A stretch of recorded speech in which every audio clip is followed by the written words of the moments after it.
But now the stock market has a new king, Nvidia, a chip maker based in the US. Don't look the way they used to.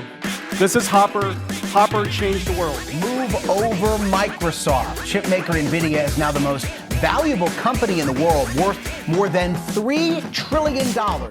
एक ऐसी company जिसका market cap 2.5 trillion dollars है। एक ऐसी company जो हमारा behaviour machines के साथ दिन ब दिन बदलती जा रही है। एक ऐसी कंपनी जिसका ओनर कभी रेस्टोरेंट्स के अंदर डिशेस साफ करता था। एक ऐसी कंपनी जिसके बिना हम एआई को इमेजिन भी नहीं कर सकते। जी हाँ, हम बात कर रहे हैं एनवीडिया की।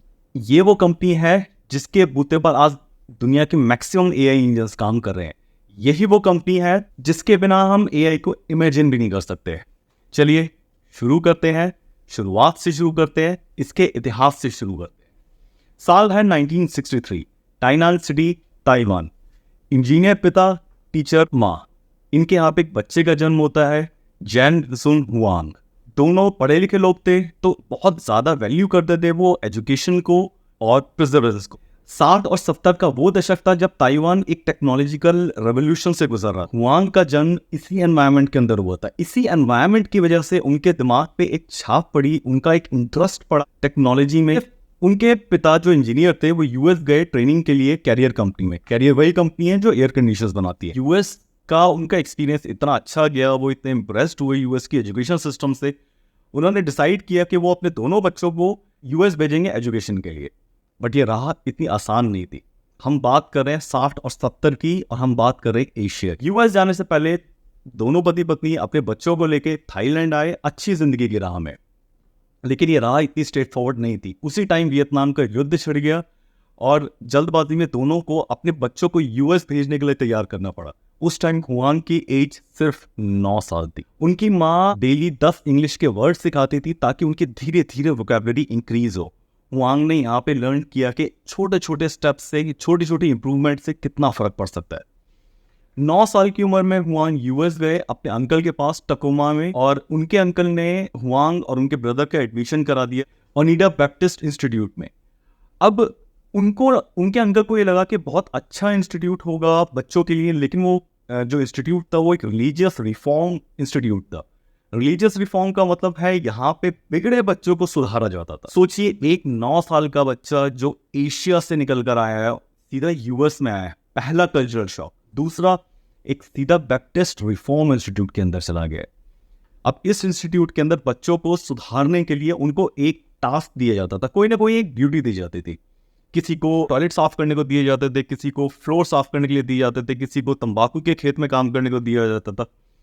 वहां को काम मिला टॉयलेट साफ करने का, उनके ब्रदर को तंबाकू के खेत में काम करने का काम। सिंस ये रिफॉर्म स्कूल था तो ऑब्वियसली बात है नॉर्मल बच्चे तो नहीं आते होंगे, और हुआंग और उनका जो ब्रदर थे वो थोड़ा अलग दिखते भी थे और एक अलग कल्चर से भी आए थे। तो यहाँ पे उनको एक्सट्रीम बुलिंग का शिकार होना पड़ा। यहाँ पे जो बच्चे थे कई बार अपनी पॉकेट में नाइफ तक रखते थे। उस एनवायरनमेंट के अंदर हुआंग को अपने आप को अडेप्ट करना पड़ा।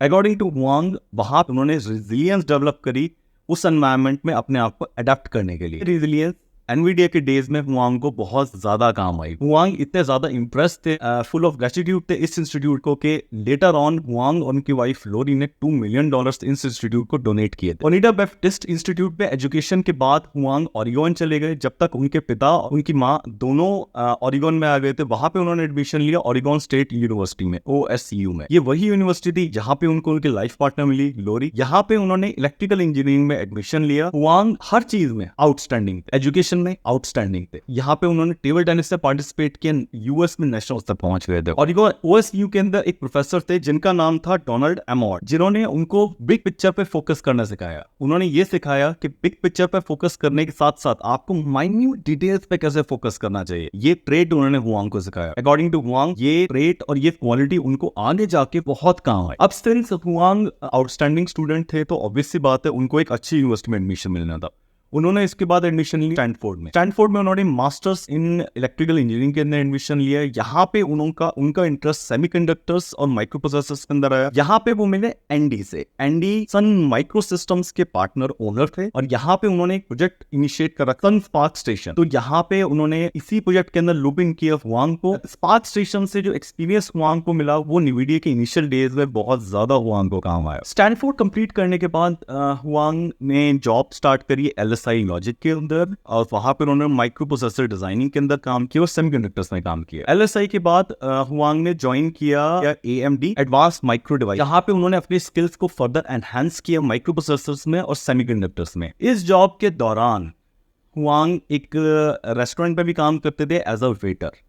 रेस्टोरेंट का नाम था डेनीज, और वहाँ पे वो डिशेस साफ करते थे, फूड सर्व करते थे और ये सारे काम करते थे। अकॉर्डिंग टू हुआंग, हुआंग एक बहुत इंट्रोवर्ट टाइप के इंसान थे, बहुत ज़्यादा सोशलाइज करना पसंद नहीं करते, काइंड ऑफ नर्ड थे वो। इस जॉब ने उनको एक ऐसा एक्सपोजर दिया जहाँ पे उनको अलग अलग लोगों के साथ बार बार इंटरेक्ट करना था। तो उनका जो वो इंट्रोवर्ट नेचर था, वो आई विल नॉट से एक्सट्रोवर्ट, बट कहीं ना कहीं वो लोगों से इंटरेक्ट करने में कम घबरा। जैनसन ने लेटर अपने इंटरव्यूज में एक और चीज बोली थी, Nobody does better dishes than me। इसका मतलब है मुझसे अच्छे बर्तन कोई साफ नहीं कर सकता, मुझसे अच्छा फूड कोई सर्व नहीं कर सकता।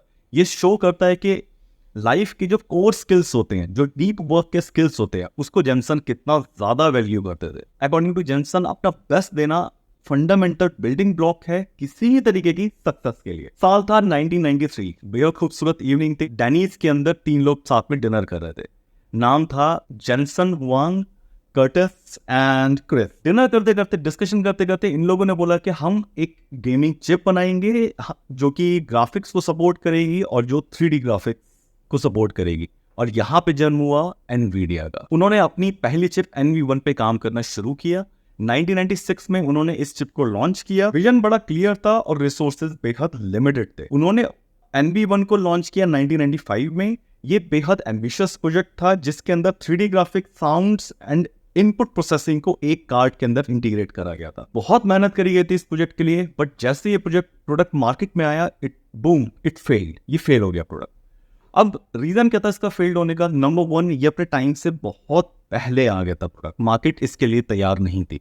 नंबर 2, मार्केट में कुछ ऐसे कॉम्पिटिटर्स थे जो कुछ डिफरेंट टाइप के लेकिन ज्यादा कंपैटिबल ग्राफिक्स कार्ड प्रोवाइड कर रहे थे। फॉर एग्जाम्पल 3DFX कंपनी थी जो वुडू ग्राफिक्स कार्ड दे रही थी। NV1 उससे कम्पीट नहीं कर पाया। Very simple. यार, NV1 का फेलियर अपने आप में नॉर्मल फेलियर नहीं था, उनका पहला प्रोडक्ट था और बहुत बुरी तरह फेल हुआ था। एनवीडिया फाइनेंशियल क्राइसिस के अंदर फंस गई थी। जैनसन हुआंग की वो रिजिलियंस काम आई जो उन्होंने अपने स्कूल के डेज में सीखी थी। उन्होंने गिव अप नहीं किया, उन्होंने इन्वेस्टर्स को मनाया, अपने आप को पॉजिटिव रखा। वो गए सिक्वोया कैपिटल के पास। अब इन्वेस्टर्स ने जब जैनसन की कमिटमेंट देखी, उनका पॉजिटिव एटीट्यूड देखा, they decided to put more money into NVIDIA। NVIDIA को ब्लड लाइन मिल चुकी थी and NVIDIA is back to the drawing for their second product. साल था 1997। अपनी गलतियों से सीखते हुए NVIDIA ने लॉन्च किया रीवा 128, जो कि बहुत इंप्रूव ग्राफिक्स परफॉर्मेंस के साथ आया था। ये NVIDIA की पहली मेजर सक्सेस थी। जैनसन ने चैन की सांस ली। साल 1998 इन्होंने रीवा TNT लॉन्च किया। सुपीरियर 3D ग्राफिक्स जो हायर रेजोल्यूशंस को पे सपोर्ट करता था और बेहद अच्छे कलर डेप्थ से। यहां से NVIDIA अपने आप को अपने कॉम्पिटिटर से अलग होना और उनसे आगे जाना शुरू हो गया था। ये वो टाइम था जब NVIDIA ने कुछ मार्केट शेयर कैप्चर किया था। उनको ग्राफिक्स कार इंडस्ट्री के अंदर एक सीरियस कंटेंडर की तरह देखे जाने लगा था। साल 1998 बर्थ ऑफ GeForce 256। ये दुनिया का पहला GPU था, ग्राफिक प्रोसेसिंग यूनिट था। इसने ट्रांसफॉर्मेटिव टेक्नोलॉजी को फीचर किया। अब ये समझते हैं ट्रांसफॉर्मेटिव टेक्नोलॉजी क्या होती है। Transformative technology means TNL, transform and lightning calculations. It involves complex calculation जो ट्रांसफॉर्म करती है 3D मॉडल्स को 2D स्क्रीन में और फिर अप्लाई करती है रियलिस्टिक लाइटिंग इफेक्ट। यहां से जो हमारे 3D ग्राफिक्स थे वो रियलिस्टिक होने शुरू हो। ये सिंपली गेम चेंजर था। वो टाइम था जब NVIDIA ने अपने कंपटीशन को बहुत बड़े मार्जिन से हराया था। साल 2000 से 2003 ये वो पीरियड था जब NVIDIA ने GeForce 2 एंड GeForce 3 लॉन्च किया। These include programmable shaders। इनके अंदर प्रोग्रामेबल शेडर्स थे। इसका मतलब जो शेडिंग होती है आप उसको प्रोग्राम कर सकते हो, मैनिपुलेट कर सकते हो ऊपर नीचे। ये वही दौर था जब NVIDIA ने अपने सबसे बड़े कॉम्पिटिटर 3DFX को एक्वायर किया था। ये वही दौर था जब NVIDIA ने क्वाड्रो सीरीज लॉन्च करी थी। क्वाड्रो सीरीज वर्किंग प्रोफेशनल्स को टारगेट करके बनाई गई थी। Quadro series CAD, computer aided designing और digital content creation and medical imaging में काम आती है। साल 2004 से 2007। 2004 में NVIDIA ने SLI लॉन्च करा, स्केलेबल लिंक इंटरफेस, जिससे कि यूजर्स मल्टीपल GPU को कनेक्ट कर सकते हैं बेटर परफॉर्मेंस के लिए। GeForce 8800 GTX लॉन्च करा गया।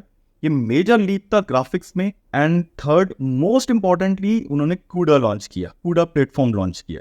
CUDA platform means compute unified device architecture, जिससे कि GPU जो है जनरल पर्पस के टास्क के लिए अब इस्तेमाल करा जाने लगा था, जैसे कि scientific simulations and data analysis. साल 2008 से 2012 ये इरा था मोबाइल का और हाई परफॉर्मेंस कंप्यूटिंग का। मोबाइल्स आ चुके थे और लोग मोबाइल्स को हाथों हाथ ले रहे थे। यहाँ पे एनवीडिया ने लॉन्च किया टेग्रा प्रोसेसर स्पेसिफिकली मोबाइल्स और टैबलेट्स के लिए। अब आता है साल 2013, era of artificial intelligence. Nvidia ने रिकॉग्नाइज किया कि जीपीयू का जो पोटेंशियल है वो खाली 3D में काम नहीं आ सकता, वो 3D के बियॉन्ड भी जा सकते हैं।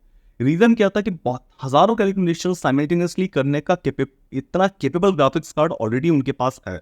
देन दे डिसाइडेड कि let's push this, let's start developing more products जो कि AI फोकस। रिसर्चर्स ने भी रियलाइज किया कि GPU ड्रामेटिकली उनका जो न्यूरल इंजन्स की जो ट्रेनिंग होती है उसको स्पीड अप कर सकते हैं। क्यों? क्योंकि पैरेलली प्रोसेसिंग हो रही है, राइट? और NVIDIA कई सालों से पैरेलली प्रोसेस बनाता आ रहा है। 2016 NVIDIA ने पास्कल आर्किटेक्चर इंक्लूड किया featuring Tesla P100 design for AI and high performance computing. साल 2017 Tesla V100 built on Volta architecture was, ये एक गेम चेंजर टेक्नोलॉजी थी। इसके अंदर टेंसर कोर्स इंक्लूड करे गए थे जो कि AI वर्कलोड के लिए स्पेशलाइज थे। टेंसर कोर्स वो कोर्स थे जो कि पैरेलली बहुत सारी प्रोसेसिंग साइमल्टेनियसली कर सकते थे as compare to previous processor. Previous processors भी पैरेलल प्रोसेसिंग कर सकते थे, लेकिन टेंसर कोर्स कई गुना ज्यादा प्रोसेसिंग एक साथ कर सकते थे। कंसीडर करिए एक बहुत बड़ी फैक्ट्री है जहां पे बहुत सारे टास्क एक साथ, not normal task but high specialist task एक साथ एग्जीक्यूट हो रहे हैं। साल 2020 NVIDIA ने एम्पियर आर्किटेक्चर लॉन्च किया जो कि पहले से बहुत ज्यादा बेटर था और बहुत पावरफुल AI कैपेबिलिटीज के साथ आया था। AI चेंज कर रहा है जिस तरीके से हम मशीन्स के साथ इंटरेक्ट करते हैं, जिस तरीके से हम जी रहे हैं, जिस तरीके से हम कम्युनिकेट कर रहे हैं एक दूसरे के साथ। AI वो सारी चीजें चेंज कर रहा है। और जब मैं बोल रहा हूँ AI चेंज कर रहा है तो AI को जो सपोर्ट कर रहा है that is NVIDIA। I hope आपको स्टोरी पसंद आई होगी।